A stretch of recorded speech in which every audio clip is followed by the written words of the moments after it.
Bas, I have a peculiar view of moral theory. I'm not an expert in the area, but I've always felt that moral theory is dependent upon what you believe to be the ultimate structure of reality. Philosophers say deep ontology, or religious people can say God, or atheist non-existence of God. Those deep elements affect what morality should be. I mean, that's my predisposition, right or wrong. What I want to do and challenge myself is ask almost the reverse. And is the reverse possible? Can you go from an understanding of moral theory by itself, a cappella, as they say, all by itself, and from that, if you have confidence in whatever, absolute moral theory, relativistic, whatever, can you go from that? Is it conceivable to argue from that to an understanding of what the ontology of the universe is all about? And with the ontology, you have in mind questions like, is God real, or is God real, or is what kind of structure, what kind of ontological structures would be relevant here? Yeah, is there a God or no God? What is the nature of consciousness? Is there anything physical or non-physical? Is there purpose or meaning in the universe, be it physical or non-physical? I mean, these deep questions that are the biggest kinds of questions. Yes. That if you started with morality itself, like yes. I believe absolutely that morals and ethics are absolutely relative. It has to do with society and culture. There's no absolute. You know, could you infer from that there's therefore no God? In other words, the directionality of the causation from starting from moral theory to an ontology. Well, I think that at least with respect to persons and personhood, there is if you have a moral sensitivity and a moral consciousness, then any kind of reductionist approach to persons is not going to sit well with you. Okay, that's an important thing. Absolutely. Develop that, because I want to try to understand. So, I mean, the status of a person is, well, that is one of the metaphysical questions, of course. Right. Now, I would also insist, though, that it is at the very same time a normative question. When we recognize certain beings as persons, then that means that we see them as having rights and us having obligations and so on. So when slaves were not regarded as persons, or when the Nazis didn't regard the Untermenschen as persons, right? This was a value judgment, a normative judgment. At the same time, we say, look, this is a question of fact. They were wrong, right? So moral consciousness here makes us insist that this is actually a question of fact, and not just a case of, culturally relative preferences, right? So to that extent, I'm sympathetic with you. At the same time, I'm not sure that I would want to go beyond the realm of persons. So Harry Frankfurt's theory of the importance of what we care about as a clue to morality, I think is at least a good clue. At the same time, I think here I'm in agreement with you. I'm not satisfied with just that. It's not just the importance of what we care about. There is an insight that we can have. And when I think about, for instance, well, in Roman society, there was no moral question about slavery. Right. Even the early Christian writers in the epistles of St. Paul, you see that it's just accepted as part of society. There was an insight that they lacked. And, insight is a factive word, right? You can't say it's an insight, but it's false. I mean, it's an insight. Right. There was an insight that they lacked. And bit by bit, in the development of our civilization, this insight was acquired. It is not just preferences changed. Right?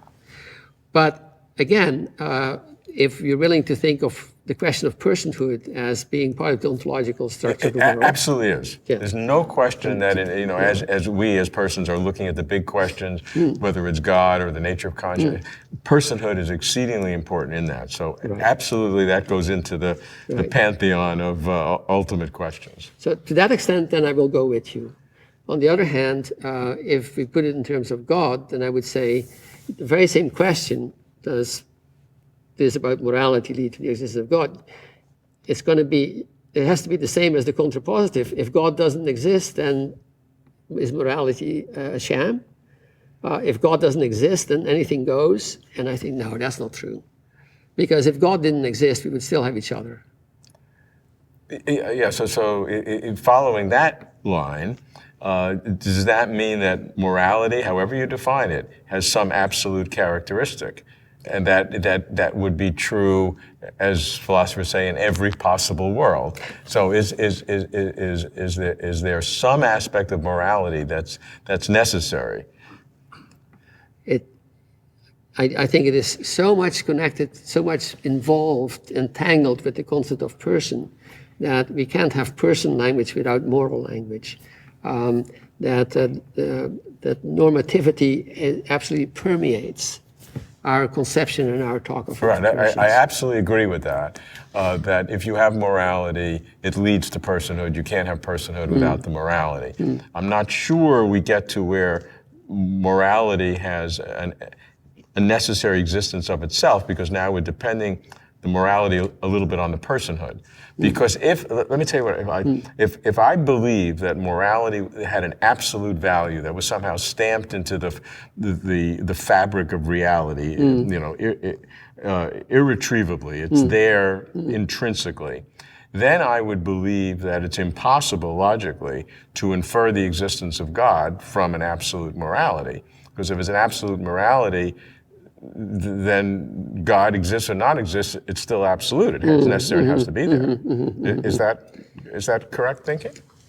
Yes, I think that is correct thinking. I would say that, yes, in other words, I have the same skeptical take in that as you. There's not going to be an argument for morality to God, right? But I would say something more. I would also bring you the criticism that the logical positivist brought to thinking about absolute values. Okay. Suppose that we say, let's assume that values are absolute. Absolute values exist. Okay. Then the next question is, why should we care? Why don't we just say, yeah, absolute values exist, so what? I'll do what I want, right? I mean, there has to be a connecting link that has to go through a value judgment. And so by itself, it would never do. So I mean, in society, we have society and we have laws and prisons and things like that, which were ostracisms or various social moves. But what's the philosophical implication of that, of what you're saying, what the logical positives say? Well, that if absolute values sound like something that exists independent of us. Yes. Right. But if it exists independent of us, we could say we don't care. Yeah. Right. If, on the other hand, it is really entangled with what we are as persons and as a community, then it is clear that there is a bridge that caring becomes something that follows automatically. And so the logical positives didn't connect it to persons and make that tight linkage? Yeah, they did, but they didn't get very far with morality, unfortunately. Yeah. But at least they had this critical point about absolute values, that by itself it doesn't do anything. So from your perspective as a philosopher of science and as a deep thinker and as someone who independently is religious, how do you then look upon the philosophical strength of morality? Well, my early background as a student wasn't logical positivist. As I was a student in Canada as an undergraduate, I was getting books from Holland, where there was a group of existential phenomenologists, and I was reading that as well as the Anglo-Saxon philosophy, and I was. What the existential phenomenologists write about morality at first is very troubling, because they insist that it's all on your shoulders. That the question of morality is a question to decision for you, and when you decide, you are, as it were, deciding what we, as a human community, will be, and that's a huge responsibility on your shoulders. Now, it sounds a little bit circular because it is actually something that makes sense within the conception of morality. But I would say that, my take on the subject doesn't come from logical positivists, even though I have a strong relation with logical empiricism in philosophy of science. It comes rather from the existential phenomenologist.